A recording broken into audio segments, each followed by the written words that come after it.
Chào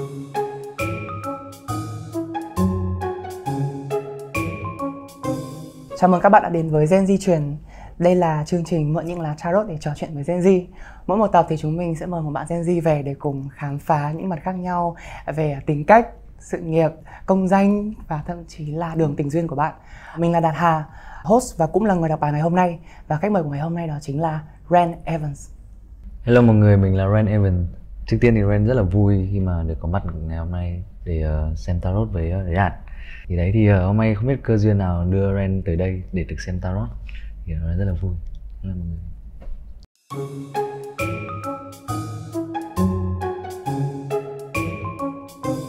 Ren có nghĩ là mình là người hiểu rất rõ về bản thân mình không? Ren nghĩ là Ren hiểu tới một mức độ nào đó, nhưng mà nhiều khi mà có những cái người mà chỉ ra cho mình ấy, thì lúc ấy mình lại càng hiểu thêm. Vậy thì trong buổi xem tarot ngày hôm nay, mình sẽ cùng bắt đầu với phần đầu tiên là khám phá về mặt tính cách của Ren ha. Xem là thông điệp từ vũ trụ sẽ gửi đến những thứ gì. Ok. Xin mời Ren bốc một lá. Hãy tập trung năng lượng xem là chỗ nào lá bài này kéo năng lượng. Thần bài. Nhắm mắt. Tính cách Ren. Có được lật ra không? Rồi lật ra nào. Ok. Ok. Ấn tượng đầu tiên khi mà Ren nhìn thấy lá bài này là gì? Nói chung là nhìn nó rất là Việt Nam. Rất là Việt Nam. Có mấy ông sao nhìn như sao đi trung thu ấy. Thì lá bài này là lá bài 10 sao. Cái ý nghĩa của lá bài này là nói về sự trù phú ấy. Có phải là bạn muốn một cuộc sống đầy đủ cho bản thân và thậm chí là bạn muốn có thể lo cho gia đình bạn được nữa? Yeah. Nó có liên quan đến yếu tố gia bình tĩnh.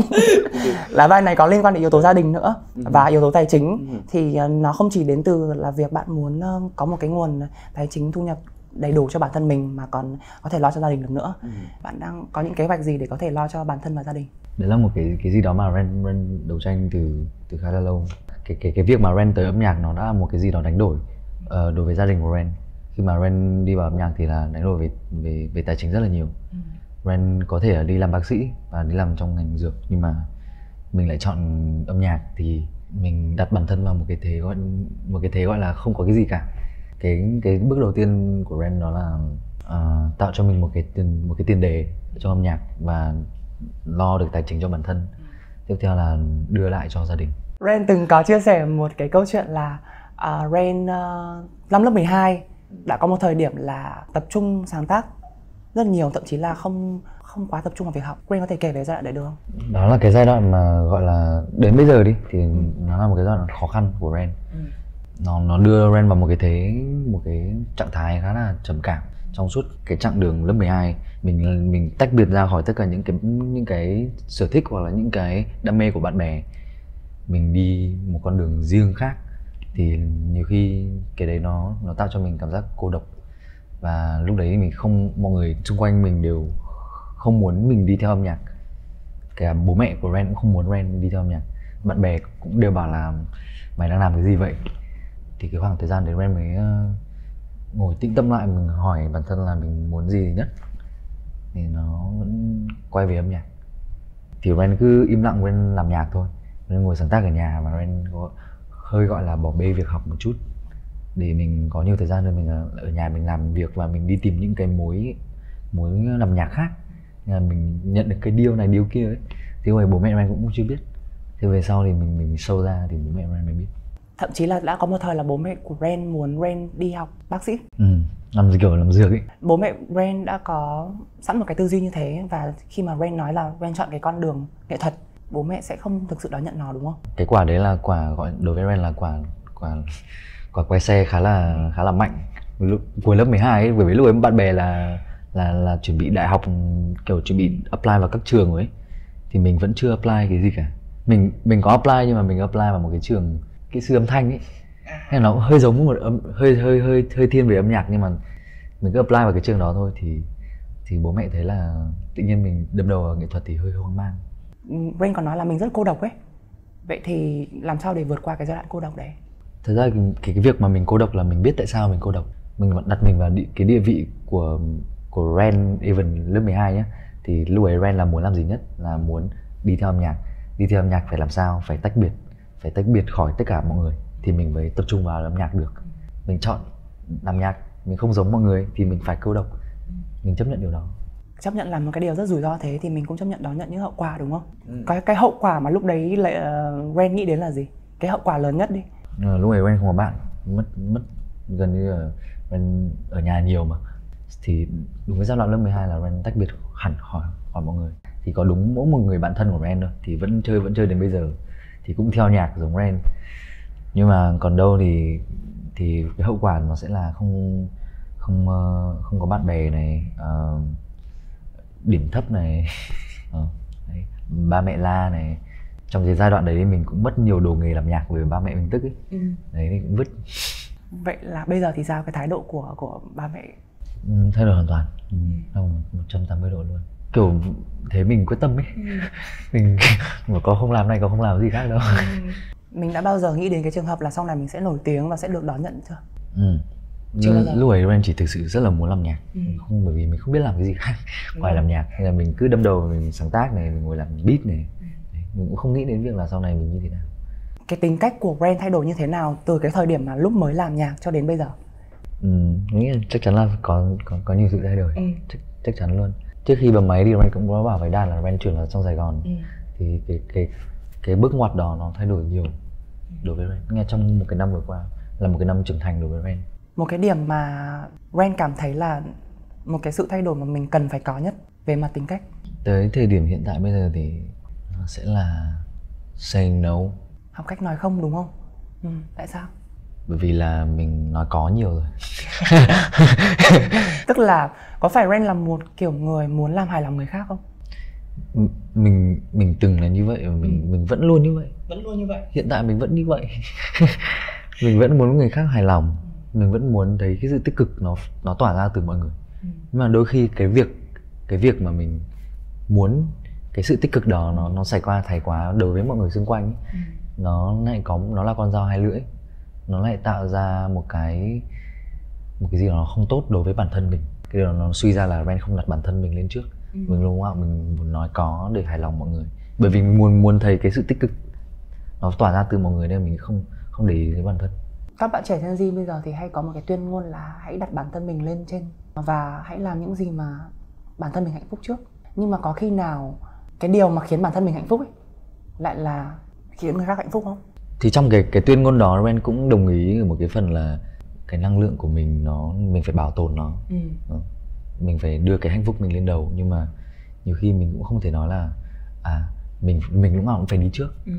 Bởi vì những cái gì mà liên quan đến xung quanh, những cái gì liên quan đến người thân, đồng nghiệp của mình, thì cái hạnh phúc của họ cũng có thể đem lại hạnh phúc cho mình. Thì tại sao mình lại cứ nghĩ cho bản thân?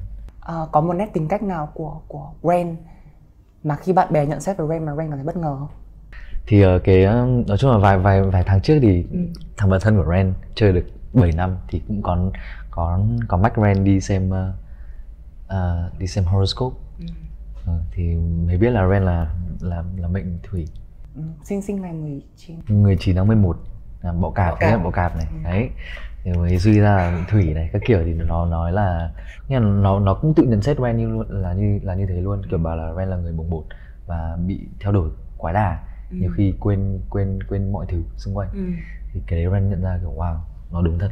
Nhiều mình theo đuổi cái gì quá xong rồi mình quên ăn quên ngủ ấy, nó làm ảnh hưởng rất là xấu với bản thân ấy. Mệnh thủy đúng không? Thế nên là hôm nay mặc một cái áo màu đỏ kiểu hỏa, thủy hỏa để cho cân bằng lại.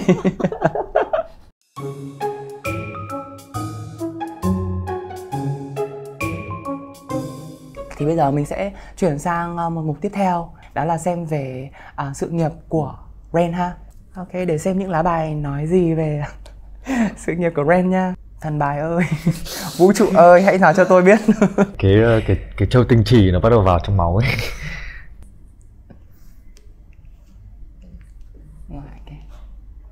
Lá bài này thì chứa những yếu tố như là cũng có yếu tố gia đình luôn, nhưng mà cái này thì nó thiên về ký ức. Ren là người thích sự an toàn này, thích sự ấm áp và nó liên quan đến những cái ký ức. Có phải là Ren thường ưu tiên viết những cái bài hát mà nó đến từ cái trải nghiệm, viết bài hát dựa theo cảm xúc của chính mình? Cái bài hát gần đây nhất là Gặp May đúng không?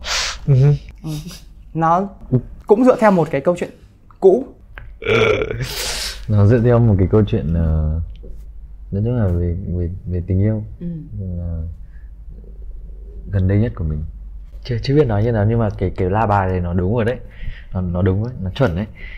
Thì là mình đang hơi ngại nói ra cái câu chuyện đằng sau nó, nhưng mà nó đi rất là sát. Cái la bài này thì cũng có nhiều cái mặt nữa, còn một cái mặt ý nghĩa của nó nữa là nó liên quan đến cái sự ngây thơ nữa.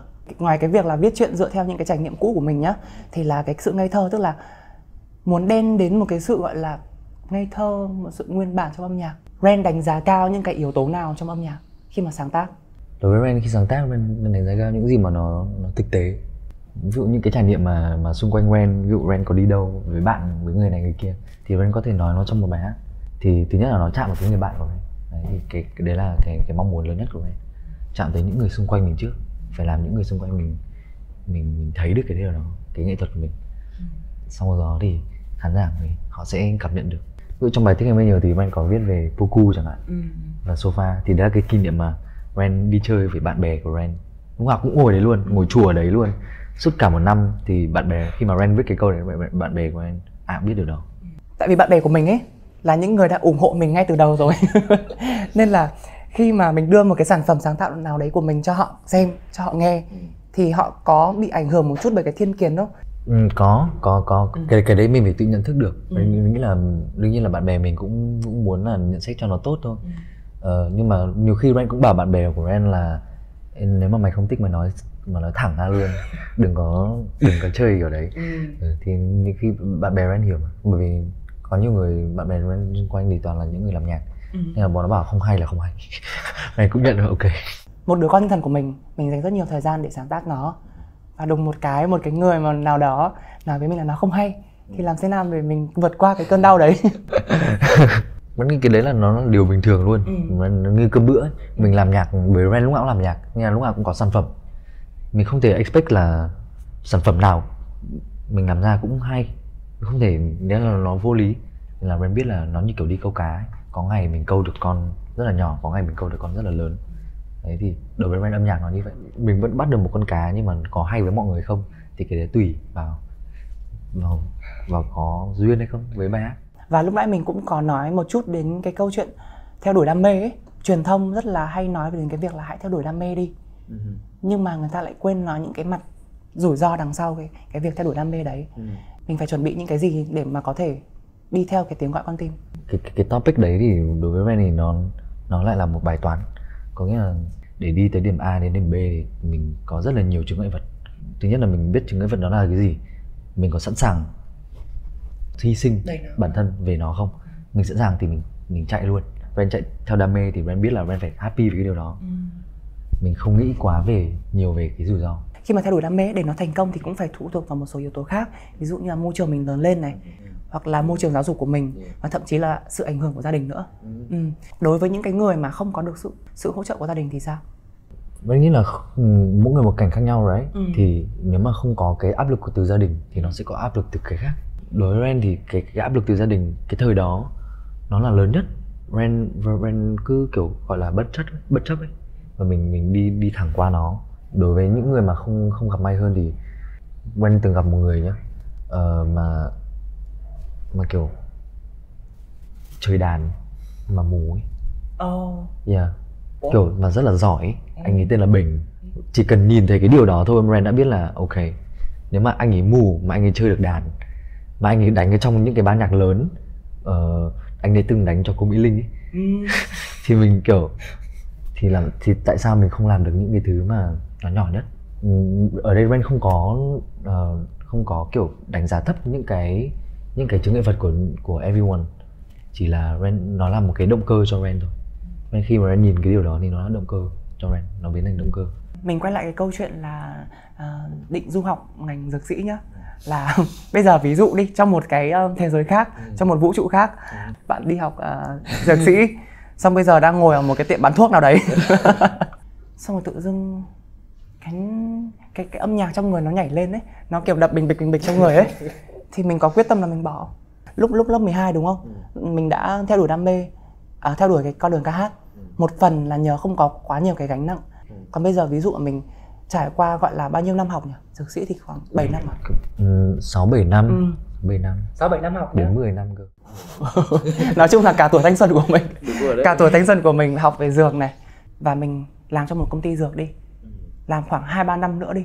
Đấy, thì cái việc mà từ bỏ trong khi có rất nhiều cái trọng trách như thế rất là khó. Thì bạn nghĩ là bạn có từ bỏ? Mình nghĩ là chắc chắn là có đấy. Nghĩ nát óc ra thì kiểu gì cũng quay về âm nhạc thì mình phải đi luôn chứ. Nếu mà thực sự cái con đường mà mình vạch ra từ điểm đó đến cuối đời mà nó chỉ là về dược, nó chỉ là về đi cứu người, thì Ren sẽ happy với việc là không đi với âm nhạc. Còn nếu mà cái máu âm nhạc nó sôi trong người rồi mà mình đi đâu nó cũng liên quan đến âm nhạc, làm gì cũng về âm nhạc thì mình cứ làm thôi, mình phải đi về âm nhạc thôi. Ví dụ là mình đã rơi vào một cái tình huống như thế rồi, là mình muốn sang một cái con đường khác, con đường nghệ thuật, thì mình sẽ phải có những cái gì? Thứ nhất là mình phải biết là mình thích nó ở cái điểm nào, mình thích đi về cái ngạch nào của nó, mình giỏi về cái gì, mình có thể cống hiến được cái gì cho nó, mình có thể thay đổi nó như thế nào. Âm nhạc có rất nhiều thứ để thay đổi. Mình có phải thử nó trước không? Ren nghĩ là trước khi mình quay xe thì mình phải thử trước. Ren làm nhạc, bắt đầu âm nhạc thì Ren cũng thử rất nhiều thứ, mình không biết cái gì ấy. Mình chưa đi học, mình không đi học bài bản, đến bây giờ cũng chưa đi học bài bản gì luôn. Mình chưa được học qua thanh nhạc, mình chưa được học qua phối khí, mình chưa được học qua lớp gì hết, mình tự học. Thì đối với Ren cái đấy là cái mà làm cho Ren kiểu vững nhất về cái khoản âm nhạc, bởi vì là Ren tự mày mò được hết những cái gì mà Ren thấy cần thiết để đi vào âm nhạc. Ngồi ví dụ về sáng tác thì ngày xưa Ren đã ngồi mày mò với mấy đứa bạn là viết thơ ấy, xong rồi đưa cho nhau nghe. Kiểu như vậy. Ren có từng nói là Ren có một lần là mình đi tắm xong mình nghĩ ra một cái ý tưởng gì đấy cho bài hát. Thì mình có những cái phương pháp tìm ý tưởng nào cho bản thân mình không? Ví dụ mình dọn nhà này, có những người thì không có ý tưởng thì sẽ đi dọn nhà này, có những người thì vẽ một lúc thì ra ý tưởng, hoặc là có những người thì nghe nhạc thôi. Đi vệ sinh ấy, đi kiểu đi nặng ấy, nó cũng tạo cho mình những cái đây. Ren nói cái này nó hơi kiểu nó hơi tâm linh một tí nhá. Nhưng mà Ren nghĩ là nếu mà mình đặt mình vào trong một cái vị trí mà mình chỉ có một mình ấy, mình làm một cái gì đó, mình tập trung vào một thứ và mình multitask, mình chia cái não mình ra, thì lúc đấy nó lại thành một cái không gian sáng tạo rất là hợp lý.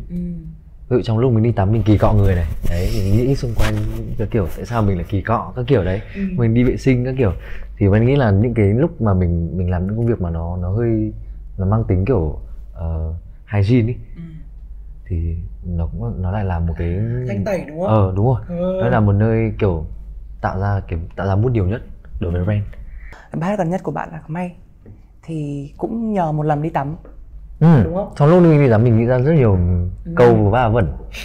Nhưng mà nó lại make sense. Sau đấy thì sao? Nếu mà có cái kiểu là mình bước ra khỏi phòng tắm ấy, mình bước sang một cái không gian khác thì tự dưng mình quên. Không, có nhiều lúc nhá, đang tắm nhá. Sau rồi mình đang tắm, mình nghĩ trong đầu mình nhớ cái giai điệu đấy, xong mình phải tắt vòi nước, mình chạy ra, mình cuốn khăn ấy, mình thu ghi âm xong mình quay lại mình tắm tiếp. Sau là đúng. Kiểu nhiều khi là như vậy. Bạn hình dung được không? Hình dung được. Kiểu chạy bao to ra ngoài, nước tung tóe khắp nơi. Ngày xưa mình trước khi đi ngủ á, mình cũng có kiểu nhớ ra một câu thơ nào đấy, xong rồi mình phải viết lại cái câu thơ đấy để không bị quên. Ủa thế bây giờ cũng thế à? Bây giờ cũng phải có thế. Chịu thôi, mình công việc của mình như vậy mà. Mình chắc là những ai làm sáng tạo cũng sẽ relate được về câu chuyện là đi trên đường xong rồi mình lầm nhầm xong rồi mình sẽ ra một cái gì đó, mình lấy điện thoại ra, mình trên đường luôn như này. Ở Sài Gòn thì không nên nhá. Hà Nội thì cứ chơi đi. Thế có bao giờ gặp một cái ý tưởng nào đấy mà nó cực kỳ thú vị, nhưng mà vì một lý do nào đấy mà mình không có công cụ để ghi lại? Rồi sao? Nhiều luôn. Thì cái lúc mà đi thì làm gì được. Trời ơi. Lúc đấy là thực sự là chấm hết luôn, chấm dứt luôn. Không biết là làm gì, không biết xử lý thế nào. Lúc ấy Ren cứ nghĩ ra giai điệu thì Ren cứ phải nhẩm đi nhẩm lại lúc đi vệ sinh ấy. Để khi mà mình xong hết rồi mình chạy ra mình thư tiếp. Ok. Rồi thì mình biết chỗ này nha. Ok. Bây giờ thì mình sẽ nói đến một cái vấn đề nữa trong cái quá trình sáng tác nhé, là Ren biết 3 thứ tiếng. Tiếng Pháp này, tiếng Anh và tiếng Việt. Vậy là khi mà mình chuyển qua những cái ngôn ngữ khác nhau thì bộ não mình cũng có những cái kiểu tư duy khác nhau đúng không? Đâu là cái bộ não mà Ren dùng để sáng tác nhạc? Nó sẽ là cái bộ não tiếng Anh đi. Nhưng mà khi mà mình học hỏi ấy, lúc đầu thì mình toàn xem những video tiếng Anh này, mình nghe nhạc rap tiếng Anh này, mình xem tất cả mọi thứ bằng tiếng Anh. Và lúc mà mình sáng tác mình cũng viết ra thơ bằng tiếng Anh. Nên là mới gần đây thì mình mới 2 năm trở lại đây thì mình mới bắt đầu chuyển qua tiếng Việt. Khi mà bạn chuyển sang tiếng Việt ấy, bạn có nhận ra một điều là tiếng Việt nó cực kỳ nhiều bão tố không? Nó kinh khủng luôn. Điều gì mà gây cản trở cho bạn nhất trong tiếng Việt? Mình thiếu từ, mình không biết ấy. mình không học theo cái sách giáo khoa của mọi người ngày xưa tiếng Việt, nên mình không có biết nhiều thứ. Thì đến bây giờ mình vẫn phải trong nhà mình vẫn phải mở từ điển ra mình đọc. Từ tiếng Việt mà ai đó nói cho Ren biết xong rồi Ren bất ngờ là ủa, hóa ra là có từ này trên đời hả? Mình chưa nghe, nhưng mà có một cái từ là uyển chuyển. 20 năm cuộc đời chưa nghe từ đấy, mà đến về sau tự nhiên hình như là anh Logi nói Ren từ uyển chuyển, xong mình uyển chuyển là cái gì nhỉ? Xong mình phải tra từ điển đi, quê lắm ấy. Thì mình mới hiểu uyển chuyển là cái gì, có nghĩa là Nó là gì? nó là cái sự gọi là như nào nhỉ? Nó mượt mà đúng không? Đúng rồi, nó mượt mà, nó hợp lý. Khi mà mình chuyển sang tiếng Việt ấy thì mình nhận thấy là tiếng Việt nó hóc búa nhưng mà nó cũng đẹp đúng không? Nên là nó là cả một cái thế giới mà Ren cần phải khám phá, vì nó quá là đẹp. Nên là nhiều khi mình cứ nghĩ mình hiểu rồi nhưng mình không hiểu được hết. Tiếng Việt nó rất là đẹp. Mình chỉ nói như thế thôi. Cái ngôn ngữ pin code, ngôn ngữ Gen Z ấy, thì nhiều bạn là hay chèn tiếng Anh và tiếng Việt vào. Có những cái từ tiếng Việt như thế đủ để diễn tả cái sắc thái nghĩa, nhưng mà các bạn vẫn dùng từ tiếng Anh. Thì Ren còn muốn khuyến khích mọi người sử dụng tiếng Việt nhiều hơn trong... Ren có một cái giải thuyết như này á, có nghĩa là khi mà mình sử dụng tiếng Anh ấy, nó là một cái nhiều khi mình nói cái cụm từ tiếng Anh đó, mình nói với một cái tinh thần đó thì nó ra đúng nghĩa hơn khi mà mình nói tiếng Anh, đúng không? Cái cụm từ đó tiếng Anh, bởi vì tại sao? Bởi vì cái khi mà mình nói nó bằng tiếng Anh nó nghe rất là cool. It sounds good, it makes sense, like what it do, you know what I'm saying? Like all those things, right? But then when you could bring that same energy to Vietnamese, mình làm cái tiếng Việt của mình nó hay hơn, kiểu nó đúng cái ý nghĩa của Gen Z hơn, nó đúng cái tinh thần Gen Z hơn, thì tại sao mình không làm điều đó mà mình phải chèn tiếng Anh vào? Thì cái đấy là cái quá trình của Ren đang cố gắng là mình làm tiếng Việt của mình cool hơn. Nó không dừng ở cái việc là Ren làm, mà Ren nghĩ là nếu mà tất cả mọi người làm cái điều đó, mọi người sẽ không dùng tiếng Anh nữa, mọi người sẽ dùng tiếng Việt và mọi người sẽ làm cool, kiểu cool hóa điều đó.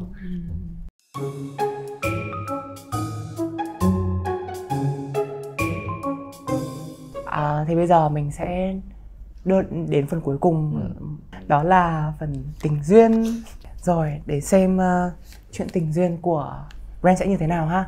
Rồi phải chạm tay vào lá bài đi, chạm tay vào lá bài này, lấy vía. Rồi ok, lấy vía. Rồi hãy tập trung nghĩ đến chuyện tình duyên nào, để xem lá bài nói sao về tình duyên của Ren ha.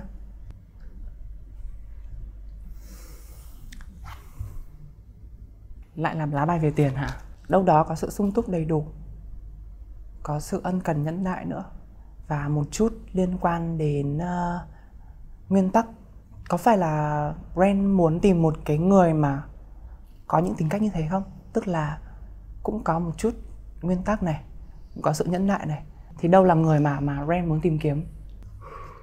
What? Tại sao thở nặng vậy? Nó khá là đúng. Mình không thể cãi được ấy. Nó khá là đúng ấy. Tức là bây giờ đã có một cái hình ảnh người đấy trong đầu rồi. Khi mà đã nói là cần cái người đó nó phải gọi là nó phải nhẫn nại ấy. Hoặc là nó phải có nguyên tắc ấy. Thì mình kiểu ôi đúng thật, đúng. Mình muốn tìm kiếm một người như vậy. Tại sao lại muốn tìm kiếm một người như vậy? Bởi vì là mình không có nguyên tắc nên là mình cần những người nguyên tắc đấy. Đúng rồi, nó hơi kiểu như vậy. Mình không biết giải thích như nào. Mình sống thỉnh thoảng hơi bốc đồng. Mình luôn cảm giác là mình cần những cái người xung quanh mình luôn là những người có nguyên tắc. Thằng bạn Ren lúc nào cũng dậy sớm bảo ê mày thử tắm nước lạnh đi, Mình thì không bao giờ tắm nước lạnh, nhưng mà nó kiểu nó bảo là nó sẽ làm thanh tẩy con người của mày thì mình tắm đi. Thì xung quanh mình rất là toàn những người có nguyên tắc, thì có thể là trong tình yêu mình đang tìm người như vậy. Nói một chút về cái việc là bạn tin rất nhiều vào cái duyên đúng không? Đâu đó trong cái lời hát của bài Gặp May ấy, thì Ren cũng nghĩ là mình có thể gặp một người đúng nhưng mà lại sai thời điểm. Bởi vì có cái câu hát là ưng nhất đôi giày nhầm sai đúng không? Tức là nói về những cái người mà đúng người nhưng sai thời điểm. Nhưng mà những cái mối quan hệ mình từng gặp ấy, theo Ren nghĩ thì có thứ gọi là sai hoặc là đúng trong chuyện tình yêu không? Mình nghĩ là có đấy. Đúng ở đây là nó hợp với mình, còn sai là không hợp thế thôi. Cái giây đầu tiên mình nhìn thấy người ta mình đã thích rồi thì nó là đúng rồi. Có 7 tỷ người, ngày nào mình cũng gặp người. Ở đây mình cũng gặp người, đi đâu cũng gặp người, nhưng mà mình nhìn thấy người ta nó là đúng rồi. Mình nhìn thấy người ta mà mình đây anh kia đấy mình từ xa mình tia người ta, nó đã đúng rồi đối với em. Bởi vì mình gặp rất nhiều con người trên thế giới thì không thể là sai được khi mà mình chọn ra người đó mà mình để nó trong một góc phòng trong đầu của mình, hàng ngày mình suy nghĩ về người ta thì không thể là sai được. Khi mà nhìn lại cái lịch sử tình ái, những cái lịch sử tình trường của Ren thì Ren thấy là những cái yếu tố nào quan trọng nhất để gọi một người là hợp với mình? Cùng một chí hướng và còn cái đối với, thật ra ở đây Ren nói đối với Ren thôi, bởi vì Ren không biết là mỗi người có một cái nhu cầu, nhu gu và nhu cầu khác nhau trong tình yêu ấy.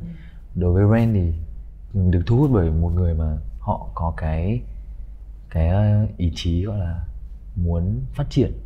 Nếu mà họ không muốn phát triển thì Ren không biết làm gì với họ.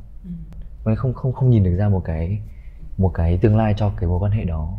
Cái người đó họ phải hiểu được là đối với Ren, và Ren cũng sẽ hiểu cho họ là họ sẽ thay đổi và Ren cũng sẽ thay đổi. 1 năm sau, 2 năm sau, 1 tháng sau, 1 tuần sau thay đổi. Thì họ cần phải hiểu cái điều đó thì Ren mới thấy được tương lai. Tại vì là bạn nói là bằng bốc đồng ấy, mà trong chuyện yêu ấy thì người ta cần rất nhiều sự kiên nhẫn nha, ai cũng phải thế luôn á. Thì bạn có nhận ra là đấy là một cái điều mình đã thay đổi không? Mình học cách gọi là bao dung hơn một chút này, kiên nhẫn hơn một chút, và có thể là mình bớt suy nghĩ quá cảm tính. Nhiều khi là mình quen một người này, xong thấy người ta nhắn tin với ai đấy, hoặc là người ta gần gũi với một người nào đấy khác, xong mình cảm thấy là mình không thích điều này, nhưng mà hóa ra người ta không có ý gì luôn á. Xong rồi mình cảm thấy là mình cũng phải học cách nhìn nhận lại cái vấn đề. Chắc chắn luôn. Kiểu mình nghĩ là ai cũng sẽ trải qua cái giai đoạn đó để về sau mình hiểu là it doesn't make any sense for you to do that. Từ lâu rồi đã có vấn đề, mình rất là gọi là mình rất là kỹ ở cái việc là cái partner của mình đang làm cái gì, với ai đi đâu, hơi kiểm soát một tí đừng nhá đừng nha mọi người, đừng kiểm soát người yêu ấy, hoặc là đừng kiểm soát người mình đang quan tâm thương yêu này, đừng kiểm soát, vì là nó không đem lại cho mình cái gì cả. Mình cần tập trung vào cái con đường của mình cần tập trung vào những gì mà mình dậy để làm ấy. Mình không thể dành quá nhiều thời gian để mình suy nghĩ là họ đang suy nghĩ cái gì. Đương nhiên là mình vẫn quan tâm đến người ta là khác, và mình overprotective là khác. Ok, mình sẽ luôn cố gắng thay đổi về tình yêu, nhưng mà sẽ có một lúc nào đấy mà tình yêu nó đến cái ngưỡng rồi á, là mình thấy là ok, dù mình có cố gắng thì nó cũng sẽ như vậy thôi. Thì đâu là lúc mà Ren biết là có cố gắng thay đổi, có cố gắng thêm nữa thì mình cũng nên buông tay. Ren không có một cái ngưỡng, một cái công thức để biết là cảm nhận thôi. Thì mình nói chung là đều cảm nhận hết, tình yêu là cảm nhận mà. Thì mình cứ cảm nhận đến một cái lúc là mình thấy là họ không hợp với mình nữa thì mình phải dứt. Mặc dù mình thích họ quá hoặc là mình yêu họ quá thì mình phải dứt. Đây là cái con người mà khó bỏ ấy. Đến bây giờ vẫn khó bỏ, nhưng mà dần dần thì cái đấy là mình phải học ấy. Nhưng mà mình khuyên mọi người nên đọc về couple therapy, những cái phương pháp trị liệu dành cho cặp đôi. Đọc ở đâu? Đọc cái này nhá, ở trên TikTok rất là nhiều luôn. Trên TikTok mà Ren hay đọc, Ren có sách luôn. Ren có sách. Trên mạng cũng có những cái blog họ viết, thì mình cái đấy mình phải biết chọn lọc thôi.